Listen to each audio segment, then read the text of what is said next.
semuanya, perkenalkan saya Mutia Viva dengan NPM A1A022056. Saya merupakan mahasiswa aktif dari Universitas Bengkulu dengan program studi Pendidikan Bahasa Indonesia.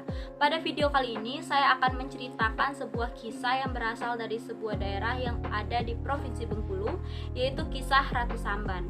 Mungkin banyak dari kalian yang tidak asing dengan nama Ratu Samban itu sendiri. Ratu Samban ini merupakan nama dari sebuah simpang yang berada di kota Provinsi Bengkulu, yaitu Simpang 5 Ratu Samban. Pada video ini, bagi kalian yang ingin mengetahui kisah dari Ratu Samban itu sendiri, alangkah baiknya untuk mendengarkan dan menyimak dengan betul cerita yang akan saya sampaikan. Selamat menyaksikan. Jadi dikisahkan pada suatu hari ketika Desa Bintunan sedang mengadakan acara besar-besaran untuk tarian ucap syukur atas panen yang telah mereka dapatkan, tiba-tiba saja datang segerombolan penjajah Belanda yang menembak beberapa warga di sekitar sana. Lalu mereka juga menyandera beberapa wanita di desa tersebut.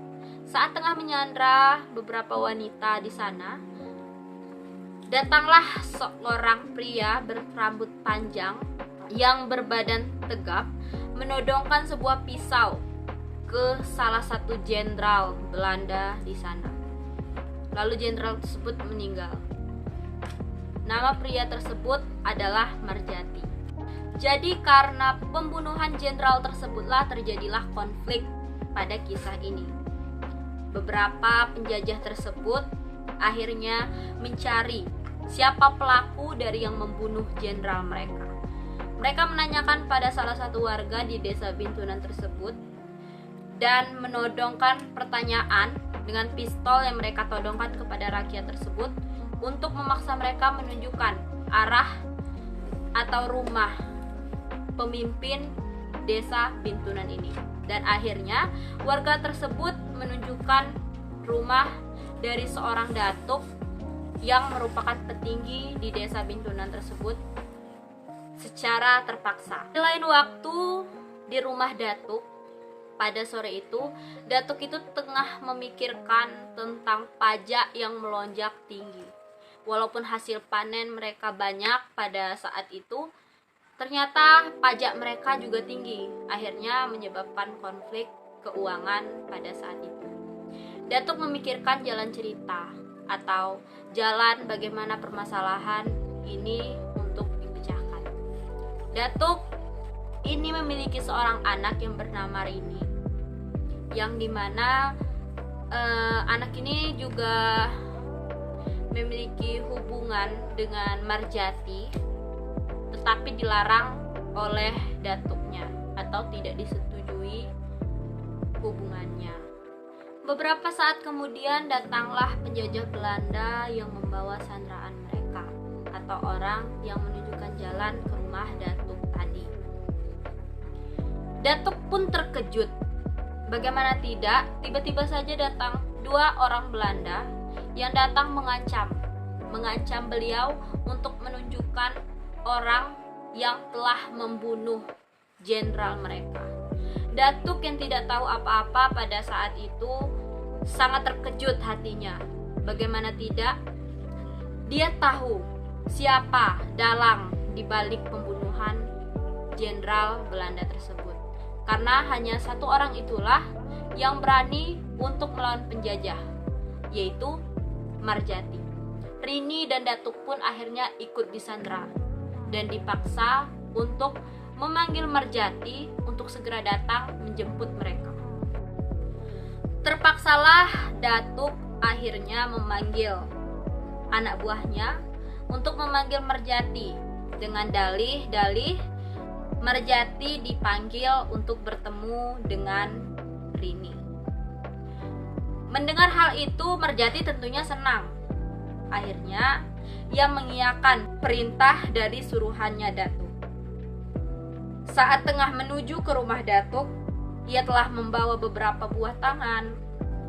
Ya, bagaimanalah seorang pria yang ingin bertemu kekasihnya. Saat di depan rumah datuk, dia sangat terkejut karena di sana sudah dijaga oleh beberapa penjajah Belanda.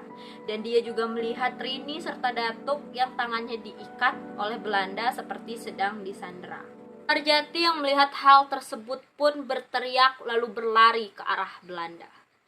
Ia menantang para penjajah tersebut untuk melawannya. Para penjajah pun menembak beberapa bagian dari tubuh Marjati. Tapi hebatnya, Marjati bisa menahan rasa sakit dari tembakan tersebut. Kata orang-orang Belanda pada saat itu, Marjati merupakan orang yang sakti. Makanya dia berani melawan penjajah. Untungnya mereka berpikir untuk menepis kaki dari Marjati agar ia jatuh terduduk. Saat Marjati jatuh terduduk, mereka pun mengangkat tubuh tersebut lalu didudukkan di sebuah kursi. Mereka ikat Marjati, lalu mereka siksa Marjati saat itu. Selain Rini dan Datuk yang menyaksikan Marjati disiksa, ada juga beberapa warga yang terpaksa harus menonton dan melihat kekejaman yang dilakukan oleh penjajah. Rini hanya bisa menangis terseduh-seduh. Datuk juga menahan rasa bersalahnya karena telah memanggil Marjati. Tiada disangka hari itu merupakan hari terakhir bagi Marjati di dunia ini. Kepala Marjati didutupkan dengan kain, lalu kepalanya dipenggal dan terjatuh ke tanah. Darahnya mengucur lebat bagaikan hujan. Rini menangis sangat histeris. Ia tersimpuh melihat Marjati yang kepalanya sudah jatuh ke tanah. Begitupun Datuk dengan rasa penyesalan. Sekian cerita dari saya. Semoga dapat menambah wawasan bagi kalian. Sekian dan terima kasih.